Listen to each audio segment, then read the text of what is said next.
Hi everyone, आज है हमारा लेसन 2। कल हमने पढ़ा था लेसन 1। इंपॉर्टेंट एक्सप्रेशंस या फिर इडियम्स तैयार कर रहे हैं। लेसन 2 में देखेंगे आज की इडियम्स। फर्स्ट हमारी इडियम है to dress up. To dress up का मतलब होता है अच्छे से तैयार हो जाना, है ना। जैसे आप किसी भी जगह पढ़ने जाते हैं, घूमने जाते हैं, पार्टी में जाते हैं तो आप क्या करते हैं, वैसे कभी कभी कहते हैं ड्रेसअप का मतलब होता है फॉर्मली तैयार होना, या फिर हम ये कह सकते हैं ड्रेस वेरी नाइसली। तो जब भी आप पार्टी में जाते हैं, घूमने जाते हैं, कहीं पर भी जाते हैं तो आप अपने आप को क्या करते हैं, तैयार करते हैं, तो उसी को हम क्या बोलते हैं, ड्रेसअप। जरा इसको सेंटेंस में चेक करिए कैसे हम इसको लिखेंगे। We should definitely dress up to go to the theatre. We should, हमें करना चाहिए, हमें डेफिनेटली क्या करना चाहिए, थिएटर में जाने के लिए हमें तैयार होना चाहिए। देखिए तो जरा, हाँ जी, we should definitely dress up. We should definitely dress up to go to the theatre. हमारा नेक्स्ट सेंटेंस है you do not have to dress up for Reema's party. तुम्हें रीमा की पार्टी के लिए ड्रेसअप होने की जरूरत नहीं है, मतलब ज्यादा तैयार होने की जरूरत नहीं है, बिकॉज बहुत कैजुअल पार्टी है, इसीलिए कहा गया कि इसको फॉर्मली भी हम यूज करते हैं। नेक्स्ट हमारा इडियम है एट लास्ट। एट लास्ट होता है अंततः, फाइनली, आखिरकार। आखिरकार आप सब जीत ही गए, आखिरकार आप सबका सिलेक्शन हो ही गया।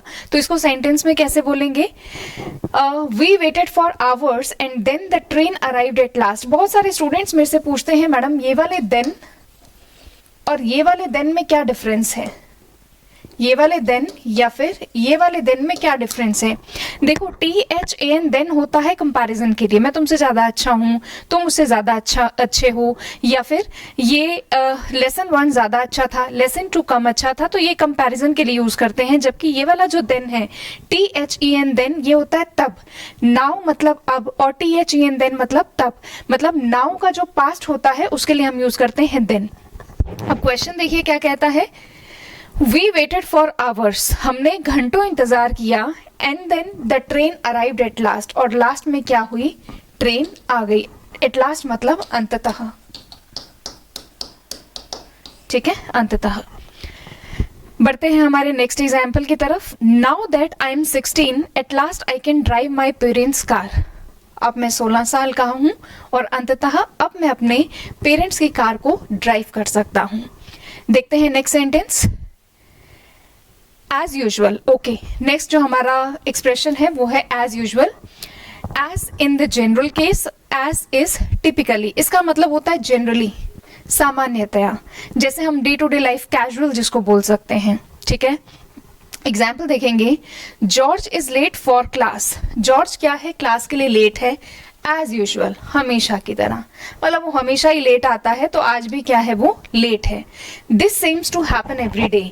अब ये क्या होता है, सीम्स होता है प्रतीत होना, प्रतीत होता है कि ये हर दिन होता है, ठीक है।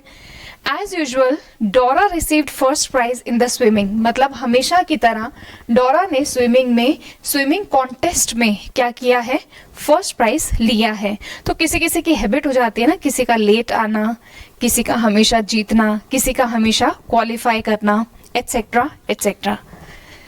बढ़ते हैं हमारे नेक्स्ट एक्सप्रेशन की तरफ, to find out. Find out का मतलब क्या होता है, एक तो होता है टू डिटरमिन, दृढ़ निश्चय होना, एक होता है किसी चीज की तलाश करना, to find out. Get information about, किसी चीज की जानकारी लेना। एग्जाम्पल देखेंगे, will you please try to find out what time the airplane arrives. क्या तुम ये पता लगाओगे, इस बात का पता लगाओगे कि एयरप्लेन कितने बजे अराइव होता है। I'll call you right now to find it out। मैं अभी तुम्हें तुरंत फोन करता हूँ कि आखिर प्रॉब्लम क्या है। डिटरमिन मतलब दृढ़ निश्चय, मैं अभी के अभी इसको चेक करता हूँ, ठीक है। बढ़ते हैं हमारे नेक्स्ट इडियम की तरफ, to look at. To look at का मतलब होता है किसी को अटेंशन, मतलब मैं ऐसे गौर से देख रही हूँ कैमरा की तरफ, तो मैं क्या कर रही हूँ, टू लुक एट। जैसे अगर मैं कहूँ look at the board, board की तरफ देखो, तो मतलब वॉच करना या फिर इंटेंशनली किसी चीज की तरफ देखना, ठीक है। The teacher told us to look at the black board and not to our books. Teacher ने हमें कहा बुक्स में मत देखो बट बोर्ड पर देखो, ठीक है। Next, I like to walk. I like to walk along a country road at night and look at the stars. मुझे बड़ा ही पसंद है कंट्री रोड पे रात को चलना और वहां पर सितारों को देखना, ठीक है, स्टार्स को देखना। नेक्स्ट हमारी फ्रेज है to look for.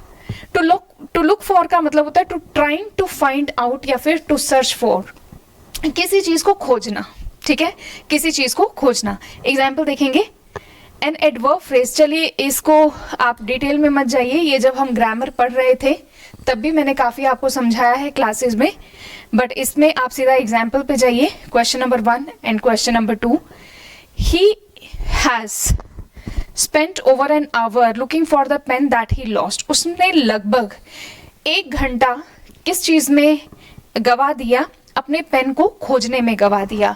Looking for मतलब सर्च करना, the pen that he lost, जो कि उसने खो दिया, ठीक है। एग्जाम्पल देखेंगे next, so there you are, we have looked all over for you. Oh so there you are, oh so there you are, तो तुम यहाँ हो, हमने तुम्हें काफी जगह ढूंढ लिया, सो फाइनली हमें तुम कहाँ मिले? यहाँ मिले। एक्सप्रेशंस है ना, इसलिए एक्सप्रेस करना पड़ता है। ऑल राइट, आपने कहा मैम लेसन 1 के तो क्वेश्चंस हमने किए नहीं, मैंने कहा all right do it tomorrow, इसको कल करना। ऑल राइट मतलब ठीक है, ओके दैट्स फाइन। एग्जाम्पल देखेंगे, he said that it would be all right to wait in our office until she returned. उसने कहा कि उसके ऑफिस में ही वेट करते हैं, ठीक है, उसके ऑफिस में वेट करते हैं जब तक कि वो ना आ जाए। देखिए अंटिल का यूजेज मैंने बताया है ग्रामर की क्लासेस में, ठीक है। Next, do you want me to turn off the TV? All right if you insist. वो कह रहा है क्या मैं टीवी को बंद कर दूं? कल मैंने बताया था turn on and turn off, याद आ गया? Turn on and turn off, कल के क्लास में हमने किया था। टर्न ऑन किसी भी चीज को ऑन कर देना एंड टर्न ऑफ किसी भी चीज को बंद कर देना, ठीक है। उसने कहा ऑल राइट ठीक है, अगर तुम इंसिस्ट करते हो तो, इंसिस्ट मतलब अगर तुम फोर्स करते हो तो ठीक है, मैं इसको बंद कर देता हूं। नेक्स्ट है ऑल अलोंग।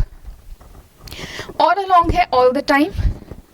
क्या तुम शुरुआत से ही जानते थे कि हमारी इंपॉर्टेंट जो ये इडियम्स चल रही हैं वो इतने यूजफुल हैं?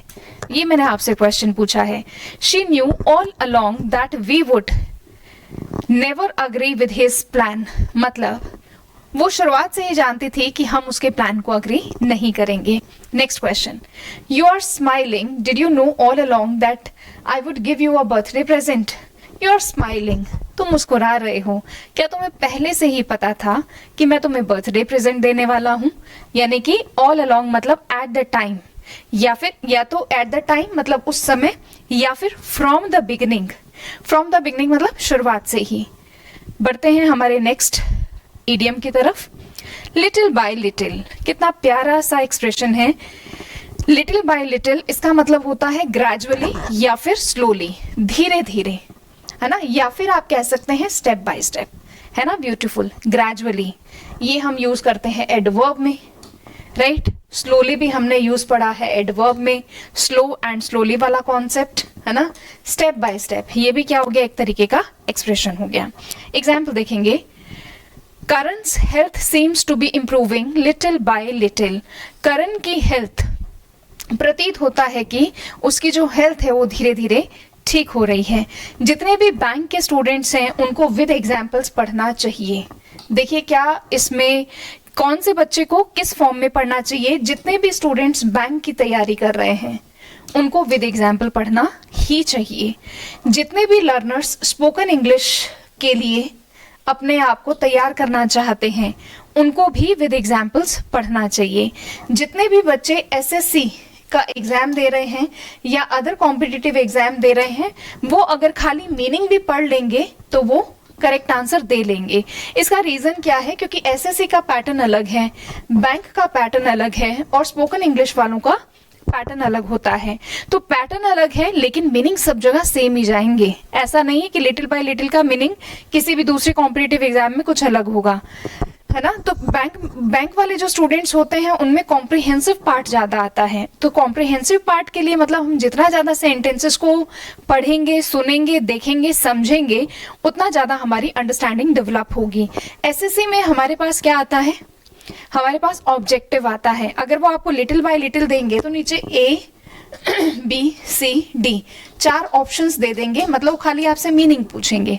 बैंक वालों को कॉम्प्रिहेंसिव पार्ट में ये एक्सप्रेशंस बहुत काम आते हैं। कॉम्प्रिहेंसिव में जो उनके पैसेजेस आते हैं, मतलब बैंक वालों को तो ये भर भर के, है ना, भर भर के जिसको बोलते हैं ना होलसेल में थोक के भाव पढ़ना चाहिए इनको। और एसएससी वालों को भी पढ़ना चाहिए, बट ओनली वो अगर खाली मीनिंग भी कर लेंगे तो उनको चलेगा। स्पोकन इंग्लिश वालों को बहुत अच्छे से हर चीज पढ़नी, सुननी, समझनी चाहिए, क्योंकि उनके लिए चारों स्किल्स डेवलप करना मैंडेट है। चलिए बात करते हैं to tire out. Tire out होता है थक जाना, थक जाना। अच्छा, इसके लिए एक और इडियम भी यूज करते हैं हम। एक और इडियम भी है, शायद दी होगी इधर, I believe, let me check. हाँ, टू वेयर आउट ये दे रखा है, to tire out and to wear out, ये देखिएगा, ठीक है। To tire out and to wear out मतलब थक जाना। The hot weather tired out the runners in the marathon. जो गर्म मौसम होता है ना, जो मैराथन करते हैं, जो दौड़ लगाते हैं, उनके लिए बड़ा क्या होता है, कठिन होता है, मुश्किल होता है। टायर्ड आउट मतलब थका देने वाला, थका देने वाला, ठीक है। To call on, to call on का मतलब क्या होता है, मान लीजिए अभी मैं क्लास ले रही हूँ और क्लास लेते लेते मैंने आपसे पूछा अच्छा इसका मतलब बताइए क्या होता है। टर्न ऑफ का मीनिंग क्या होता है, टर्न ऑफ या टर्न ऑन का मीनिंग क्या होता है, मतलब मैं चाह रही हूँ कि आप मुझे रिस्पॉन्स दें, आप मुझे रिस्पॉन्ड करें। तो एक इसका यूजेज आप कैसे कर सकते हैं, जब मैं आपसे कुछ पूछ रही हूँ और आपको कुछ रिस्पॉन्स देना है तब भी इसको आप कैसे यूज कर सकते हैं, विजिट, कहीं जाकर आना, उसके लिए भी यूज कर सकते हैं। तो यहाँ पर देखो क्वेश्चन से आपको समझ में बैठेगा, मतलब एग्जाम्पल से आपको समझ में बैठेगा। देखिए जरा, Harry did not know the answer when the teacher called on him. Harry को इस क्वेश्चन का आंसर नहीं पता था जब टीचर ने उससे पूछा। Last night several friends called on us at our home. Last night, कल हमारे घर में बहुत सारे दोस्त विजिट हो गए, मतलब आ गए। तो यहाँ देखिए, to ask for a response, response के लिए कहना, या फिर विजिट होने के लिए बोलना, या फिर to drop in on. To drop in on मतलब छोड़ना। Why don't we drop in on Shelley a little letter. क्या हम शैली को थोड़ी देर के बाद नहीं छोड़ सकते हैं। तो यहाँ पर देखिए अलग अलग यूजेज है, to call on, to ask for a response, one, to visit, या फिर टू ड्रॉप इन ऑन। ठीक है, बढ़ते हैं नेक्स्ट इडियम की तरफ। नेवर माइंड, है ना। अभी पढ़ाते पढ़ाते लाइट चली जाए तो मैं कहूंगी नेवर माइंड, जाने दो, है ना, इसको दिल पे मत लो, कोई बात नहीं। तो इसके लिए हम क्या यूज करेंगे, नेवर माइंड। एग्जाम्पल देखिए जरा, do not be concerned about it. Concern मतलब उसके लिए कुछ नहीं सोचना, इग्नोर करना, मतलब जो भी कुछ हुआ है उसको इग्नोर कर देना। अभी लाइट चली गई, इग्नोर कर दिया, मैंने कुछ गलत बोल दिया, आपने इग्नोर कर दिया। दो मैं बोलती नहीं हूं, बट स्टिल अगर बोल दिया तो इग्नोर करना, या किसी ने कुछ कह दिया गलत तो हम उसको क्या कर रहे हैं, इग्नोर कर रहे हैं। तो नेवर माइंड। एग्जाम्पल देखेंगे, when he spilled his drink on my coat I said never mind it needs to be cleaned anyway. Anyway कुछ भी हो जाए, मतलब जब उसके कोट पर क्या गिर गई, उसने ड्रिंक गिरा दी, है ना। तो मैंने कहा ठीक है, नेवर माइंड मतलब इग्नोर करो इसको। So you were not listening to me again, never mind it was not important, मतलब तुम मुझे अभी भी सुन नहीं रहे थे, नेवर माइंड, जाने दो, ये इतना इंपॉर्टेंट भी नहीं था। बट मैं अपने सेशन के लिए नहीं बोलूंगी कि इंपॉर्टेंट नहीं था। ये जो एक्सप्रेशंस मैं लेसन के फॉर्म में आपको दे रही हूँ, लेसन 1, लेसन 2, लेसन 3, एक तो टाइम बहुत कम लगता है इनको पढ़ाने में भी और आपको पढ़ने में भी, है ना। एक ढेर सारे मैं दे दूं 2000, 4000, 5000, उसमें इतना आपको जल्दी याद नहीं होंगे। ठीक है, तो यहाँ पर नेवर माइंड वाली बात नहीं है, आपको माइंड करना ही है और अच्छे से पढ़ना ही है। अच्छा, ये आपकी एक्सरसाइज है। कमेंट सेक्शन में आप इसके आंसर की बना करके मुझे देंगे 1 2 3 4 5 6। ये मैं आपको स्क्रॉल कर देती हूँ, ठीक है, ये 10 क्वेश्चन तक, राइट। बहुत ही प्यारे क्वेश्चन है, बहुत ही अच्छे क्वेश्चन है। ये मैं थोड़ी देर के लिए होल्ड करके रखती हूँ ताकि आप इन क्वेश्चंस को गो थ्रू कर लें, ठीक है। देख लीजिए आप इन्हें, राइट। अब यहाँ पर इसको जब आप वीडियो देखें तो यहाँ स्टॉप कर लीजिएगा। 5 के बाद के आगे मैं 1 मिनट के लिए छोड़ देती हूँ, 5 to 10।